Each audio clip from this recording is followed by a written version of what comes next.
Hello students, welcome to my channel. So students, आज हम discuss करेंगे आरसीएम अप्रोच के अकॉर्डिंग लेसन प्लान करना। Format for writing a lesson plan according to RCEM approach. This approach was given by an Indian educationist at Regional College of Education at Nassau, as we have discussed in my previous videos. So students, ये actually है क्या, modification के लिए जो megger approach और blooms taxonomy थी उनकी modification है ये अप्रोच। ठीक है, इंडियन एजुकेशन में इंडियन कंडीशन के अकॉर्डिंग स्कूल में किस तरह से टीचिंग हो उसके लिए ये अप्रोच बनाई गई है। It includes 3 aspects: input, process and output. So students, आज हम 1 बाय 1 डिस्कस करेंगे कि एक्चुअली इस अप्रोच में क्या है, आपकी 17 मेंटल एबिलिटीज डेवलप की जाती है according to RCM approach. Early approaches की मॉडिफिकेशन है। So students, today we will study about its formats. Students, this is the format for making a lesson plan. तो जो आपका ए स्टेप रहेगा that is identification data. जैसे कि आपका हर वर्षन approach में बताया था, सबसे पहले आपका नेम ऑफ द स्कूल बताना है, name of the people teacher, then roll number, then class. Class means जिस क्लास के लिए आपने लेसन प्लान किया है उस क्लास का नाम, क्लास कौन सी है वो लिखना है। देन सब्जेक्ट, अगर वो जनरल साइंस है तो उसका एस्पेक्ट क्या रहेगा, वो फिजिक्स का टॉपिक था, केमिस्ट्री का था, या बायोलॉजिकल साइंस का था, वो एस्पेक्ट आएगा। टॉपिक के आगे आपने ब्लैंक स्पेस रखनी है। देन टाइम ड्यूरेशन, जितने मिनट की वो क्लास रहती है। देन जैसे कि आपको बताया कि इनपुट, प्रोसेस और आउटपुट 3 एस्पेक्ट्स हैं आरसीईएम अप्रोच की। आपको पता है ये इनपुट में क्या है, जिसको ईबीओस भी कहते हैं, एक्सपेक्टेड बिहेवियर आउटकम्स। इसमें जो है 17 मेंटल एबिलिटीज़ जो है आपकी डेवलप की जाती है। एक्चुअली ये इनपुट, प्रोसेस और आउटपुट वो किसकी तरह, जैसे कंप्यूटर में कुछ आप टाइप करते फीड करते हो थ्रू कीबोर्ड, फिर अंदर प्रोसेसिंग होती है और आउटपुट में आपको आउटपुट फीडबैक मिलता है। जहाँ सपोज़ आपको प्रिंट आउट से जो चीज़ निकालनी है वो आपके आ गया आउटपुट। वैसे ही इनपुट मतलब बच्चे के माइंड में जो आपने डालना है, फिर प्रोसेस होगा जिसमें टीचिंग होती है, देन आउटपुट उसकी देखने के लिए कि उसने कितना किया। तो इनपुट में टीचिंग पॉइंट्स रहता है। इसमें आरसीएम के अकॉर्डिंग लेसन प्लान बनाने में सबसे मेन पॉइंट होते हैं, इनके पॉइंट नंबर याद रखने हैं आपने। जैसे ए आइडेंटिफिकेशन डाटा था, be your input, but B1 जो है that is teaching points. Teaching points कौन से रहते हैं, जो कॉन्टेक्ट में जो मेन पॉइंट्स हैं, जो टॉपिक आपका है जो आप पढ़ाने जा रहे हो वो टीचिंग पॉइंट्स होंगे। सपोज़ आप लिविंग नॉन लिविंग के बारे में पढ़ा रहे तो टीचिंग पॉइंट्स के उनके डिफरेंस, मीनिंग लिविंग और नॉन लिविंग उनके डिफरेंस, वो मीन स्पेसिफिक पॉइंट जो आप पढ़ा रहे हो उस दिन के लिए वो आपका आएगा टीचिंग पॉइंट्स में। B2 objective of the lesson, जो लेसन पढ़ा रहे हो। जब भी कोई टीचिंग होती है विदाउट ऑब्जेक्टिव तो होती नहीं है। सपोज़ अगर उनको लेसन पढ़ाया जा रहा है तो उसको पढ़ाने के पीछे ऑब्जेक्टिव क्या है, उनको ऑब्जेक्टिव को किस तरह से फुलफ़िल करना है, उस लेसन का ऑब्जेक्टिव क्या है। Then B3 your EBOs, expected behaviour outcomes. यहाँ क्या है कि जो टीचर एक्सपेक्ट करके चलता है कि अपने जो बिहेवियर, उसने जो ऑब्जेक्टिव है वो किस तरह से फुलफ़िल करवाने हैं बच्चों से, और उन ऑब्जेक्टिव से बच्चों के बिहेवियर में किस तरह से बिहेवियर चेंजेस आएंगे, एक्सपेक्ट करके चलता है। जो आपने देखे थे 4 ऑब्जेक्टिव थे, नॉलेज, अंडरस्टैंडिंग, क्रिएटिविटी और एप्लीकेशन। तो knowledge, understanding, application and creativity, ये 4 जो ऑब्जेक्टिव थे जिनको 17 मेंटल एबिलिटीज़ या 17 मेंटल प्रोसेस से लिखा जाता है, जो हमने प्रीवियस वीडियो में डिस्कस किए थे। 17 मेंटल प्रोसेस आपके वो यहाँ यूज़ किए जाते हैं। यहाँ उनके थ्रू जो है क्वेश्चंस फ्रेम किए जाते हैं इन EBOs के अकॉर्डिंग। जो 4 ऑब्जेक्टिव हैं उनको किस तरह से फुलफ़िल करना है, उन्हीं के बेस पे क्वेश्चन यहाँ फ्रेम किए जाते हैं। Then B4 your teaching aids. Teaching aid use करता है teacher in order to make his teaching effective and concrete. General aids तो जो होते हैं यूजुअल क्लासरूम में होते हैं। स्पेसिफिक एड में क्या रहेगा, पर्टिकुलर डे के लेसन के लिए आप कौन सा चार्ट या मॉडल लेके जा रहे हो, उस दिन के लेसन को अच्छा इफेक्टिव बनाने के जो चार्ट मॉडल टीचर लेके जाता है, that are teaching aids. Then C your process. Process में क्या रहेगा, अगेन ये 5 स्टेप्स में है।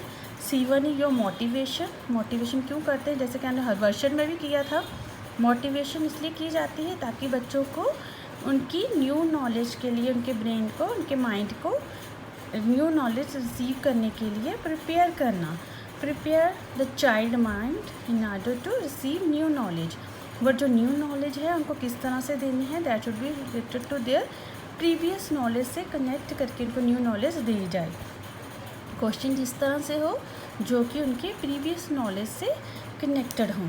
देन मोटिवेशन में जहाँ तो टीचर एक्टिविटी भी करवा सकता है, क्योंकि हमने बच्चे को इंटरेस्ट क्रिएट करना है क्लास में ताकि वो एक्टिवली सुन सके टीचर को। Then announcement of the topic. Motivation question हमेशा सिंपल टू कॉम्प्लेक्स की तरफ फ्रेम करने हैं विद एक्सपेक्टेड आंसर्स। 3 क्वेश्चन होंगे। जो 4th क्वेश्चन आपका रहेगा, फर्स्ट क्वेश्चन से लिंक करके 4th तक जाना है, प्रीवियस नॉलेज के कनेक्टेड। 4th जो होगा वो डे के लेसन के रिलेटेड क्वेश्चन होगा। देन जब 4 क्वेश्चन आपने मोटिवेशन क्वेश्चंस हो गए आपके ओवर, देन टीचर क्या करता है, अनाउंसमेंट करता है टॉपिक की। So students today we will study about, जो आपका टीचर का टॉपिक रहेगा। आफ्टर अनाउंसमेंट जो आपने ऊपर टॉपिक की स्पेस छोड़ी है वहाँ पे टीचर अपना डे का टॉपिक लिखेगा, क्योंकि टीचर जब क्लासरूम में जाता है तो ब्लैक बोर्ड के कॉर्नर में उसका आइडेंटिफिकेशन डाटा रहता है। तो वो क्या करेगा, सबसे पहले मोटिवेशन से शुरू करेगा। लिखने में तो ये लिखेगा, लेकिन नॉर्मल टीचिंग में वो क्या करेगा, बच्चों को मोटिवेट करेगा, फिर टॉपिक अनाउंस करेगा। और जिस तरह से टॉपिक अनाउंस होगा देन वो राइट करेगा topic on the black board. Then आपका आता है प्रेजेंटेशन। प्रेजेंटेशन में नॉर्मल टीचिंग लर्निंग प्रोसेस जो है टेक्स प्लेस हियर। वो नॉर्मल टीचिंग और लर्निंग प्रेजेंटेशन में की जाती है। कंटेंट जो है वो सारा टीच कराया जाता है टीचर द्वारा presentation with the active participation of the child. Question answering technique से बच्चों को इन्वॉल्व किया जाता है टीचर। अपना जो AV8 लाए हैं उसने चार्ट मॉडल जो लाए हैं, जो हमने इसमें लिखने में लिखा है इनपुट में कि क्या क्या वो लेके आएगा अपनी टीचिंग इफेक्टिव करने के लिए, वो सारे जो एड्स हैं वो यहाँ यूज़ करेगा चार्ट मॉडल अपने टीचिंग को अच्छा बनाने के लिए और अपने वर्बलिज्म को कम करने के लिए। क्योंकि टीचिंग एड जब टीचर यूज़ करता है तो उसका वर्बलिज्म वाला जो है पार्ट वो कम हो जाता है, क्योंकि बच्चा जो मॉडल और चार्ट से सीखेगा वो इफेक्टिव रहेगा, उसके माइंड में काफ़ी देर तक रिटेन रहेगा। इसमें बच्चे और टीचर की एक्टिव पार्टिसिपेशन रहती है प्रेजेंटेशन में।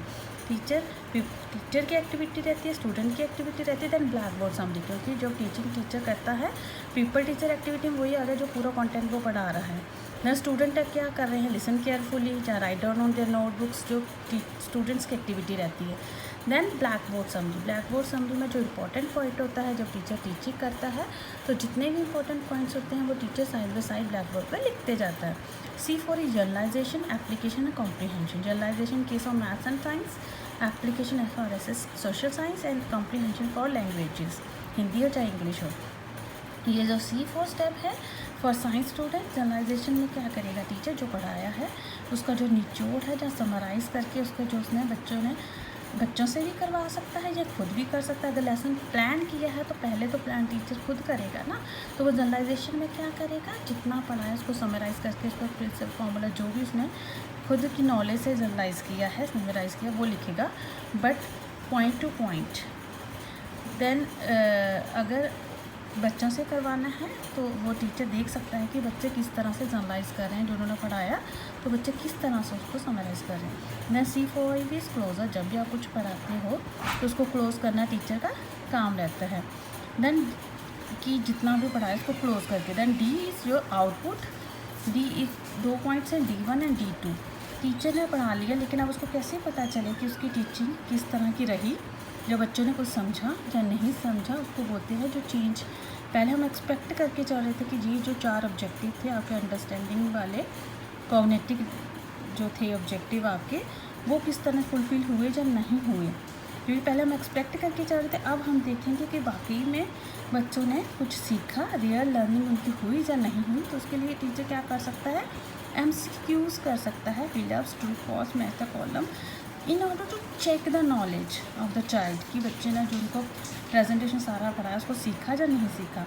Then D2 your home assignment. Home assignment क्यों दी जाती है, ताकि जो कंटेंट टीचर ने क्लास में पढ़ाया है वो बच्चे घर जाके उसको फिर से रिवाइज़ करें और उनको अच्छे से अंडरस्टैंडिंग कॉन्सेप्ट की हो जाएगी जब वो होम असाइनमेंट करेंगे।